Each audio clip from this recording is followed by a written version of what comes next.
Tahu di kilometer 67 Tol Cikampek, imbas berakhirnya libur panjang akhir pekan kemarin. Sejumlah stasiun kereta api juga mengalami peningkatan jumlah penumpang pada hari terakhir libur panjang Tahun Baru Islam. Berakhirnya libur panjang akhir pekan kemarin, kemacetan arus kendaraan terpantau di kilometer 67 Tol Cikampek, tepatnya di Kecamatan Dauan, Karawang, Jawa Barat, pada Minggu malam. Antrean dan kemacetan panjang yang didominasi kendaraan pribadi mengular hingga beberapa kilometer.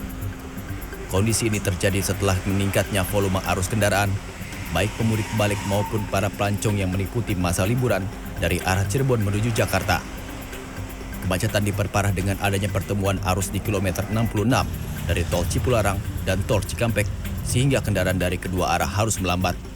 Selain itu, banyaknya kendaraan besar menyumbang kemacetan ini. Meski demikian, polisi masih belum melakukan rekayasa arus lalu lintas atau pengalihan arus di titik ini. Kepadatan penumpang kereta api terlihat di area kedatangan stasiun Pasar Senen Jakarta Pusat pada Minggu malam. Para penumpang ini baru saja tiba di Jakarta, usai berlibur hingga pulang kampung bersama kerabat dan keluarga mereka ke sejumlah kota di Pulau Jawa. Tak hanya dipadati penumpang yang baru tiba, banyak pula penumpang kereta yang hendak menuju sejumlah kota di Pulau Jawa usai berlibur Jakarta selama momen libur panjang Tahun Baru Islam. Ya memang waktunya sudah pada saat ada anak yang sudah waktunya kok harus kerja. Sudah sebagian balik yang kerja. Iya, anak-anak. Kita sendiri memang pulang pergi atau bagaimana? Pulang pergi. Pulang pergi. Nah, kemarin sudah direncanakan minggu ini pulang. Iya, kemarin berangkatnya dari Surabaya naik Dharma Wangsa. Berapa hari Pak liburan di Jakarta? 4 hari, 5 hari ini. Menurut manajer Humas KAI Daop 1 Jakarta, Ikspan Henry Wintoko, sepanjang hari Minggu, penumpang yang tiba di sejumlah stasiun wilayah Daop 1 Jakarta jumlahnya mencapai 42.464 penumpang. Kondisi serupa juga terjadi di stasiun wilayah Daop 8 Surabaya. Hingga Minggu sore tercatat 46.342 penumpang kereta api yang memadati stasiun wilayah Daop 8 Surabaya, di mana 28.102 penumpang tercatat naik dan 24.240 penumpang turun. Secara kumulatif, jumlah penumpang yang menggunakan jasa kereta api Daop 8 Surabaya sejak Kamis 26 Juni hingga Minggu 29 Juni 2025 mencapai 191.171 penumpang. Selama masa libur panjang Tahun Baru Islam 1447 Hijriah ini, mulai hari Kamis hingga saat ini di Daop 8 Surabaya sebanyak 191.171 penumpang menggunakan kereta api. Dari jumlah tersebut 98.370 penumpang yang berangkat dan 92.800 penumpang yang turun mulai hari Kamis hingga hari ini di seluruh stasiun wilayah Daop 8 Surabaya. Sebagian besar penumpang memilih tujuan kota-kota besar seperti Jakarta, Bandung, Yogyakarta, dan Ketapang. Sementara itu, kereta api jarak jauh favorit dengan keberangkatan dari wilayah Daop 8 antara lain KA Airlangga, KA Pasundan, KA Probowangi, dan KA Malambar. Tim Liputan CNN Indonesia. Video seorang sopir baja yang dinarasikan menjadi korban pungli petugas mobil derek Dinas Perhubungan Jakarta viral di media sosial. Di lokasi lainnya, setelah sempat vakum 20 tahun, warga di Kabupaten Bogor kembali menggelar tradisi Serentahun atau sedekah bumi. Dan berikut informasinya kami rangkum dalam Metropolitan.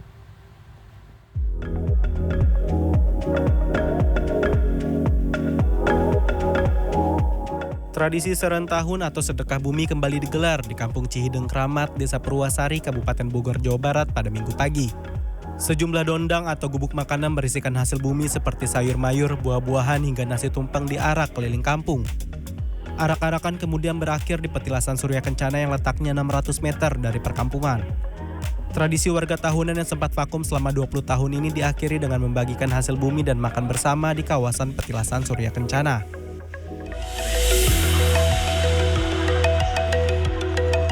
Minggu pagi, Rumah Sakit Umum Daerah Kembangan Jakarta Barat menggelar sunatan massal gratis dan diikuti oleh 80 anak yang tinggal di sekitar wilayah Kecamatan Kembangan. Pihak rumah sakit menyiapkan 8 meja operasi dalam acara yang juga digelar untuk memperingati hari ulang tahun ke-498 Kota Jakarta serta hari jadi RSUD Kembangan. Meski sempat diwarnai jerit tangis peserta, para orang tua mengaku senang anaknya bisa dihitan secara gratis. Hitanan massal gratis juga digelar PT Angkasa Pura Indonesia kantor cabang Bandara Soekarno-Hatta dan Dana Mustadafin di area Bandara Soekarno-Hatta, Tangerang, Banten pada Minggu 29 Juni. General Manager PT Angkasa Pura Indonesia kantor cabang Bandara Suta Dwi Ananda Wicaksana mengatakan, acara yang diikuti 160 anak dari 10 desa di sekitar Bandara Soekarno-Hatta ini digelar untuk mengisi liburan sekolah dengan kegiatan positif. Tentunya kerjasama ini kita jalin terus-menerus dan continuous karena intinya adalah bagaimana kita bisa saling bersinergi. Kebetulan yayasan ini menyediakan tenaga medis yang cukup handal yang kami nilai profesional ya untuk melaksanakan kegiatan ini. Sebanyak 21 tenaga medis dan 27 relawan dikerahkan dalam acara ini. Para peserta disuguhi beragam hiburan. Mereka pun mendapatkan hadiah baju koko, peci dan sarung, makanan ringan, serta hadiah lainnya. Bajai, tiap hari setor sama disub. Video yang merekam seorang sopir bajai membeli rokok dan mengantarkannya ke petugas mobil derek Dinas Perhubungan ini viral di media sosial. Perekam video menarasikan petugas disub melakukan tindakan pungli dengan meminta jatah rokok kepada sopir bajai yang sedang mangkal di Jalan Salemba Raya, Senen, Jakarta Pusat. Minggu sore, Sofyan, sang sopir bajai, mengaku gara-gara video viral itu ia 2 kali dimintai keterangan oleh kantor disub Kecamatan Senen. Menurut Sofyan, ia tidak dimintai jatah rokok, melainkan dimintai tolong petugas untuk membelikan rokok. Saat itu si petugas berdalih tidak bisa turun dari kendaraannya. Ya itu klarifikasi lagi. Yang pertama klarifikasi masalah kesalahpahaman tersebut, masalah rokok. Nah, ternyata itu saya disuruh untuk membelikan rokok kepada tukang kopi tersebut yang ada di pangkalan. Saya apa salahnya ya saya antarkan. Tolongin lah gitu. Saya tolongin. Tiap hari setor sama disub. Dikutip dari cnnindonesia.com, Kepala Dinas Perhubungan DKI Jakarta, Syafrin Liputo, menyebut ia akan memeriksa anggotanya itu meski sang sopir bajai telah memberikan klarifikasi. Tim Liputan CNN Indonesia.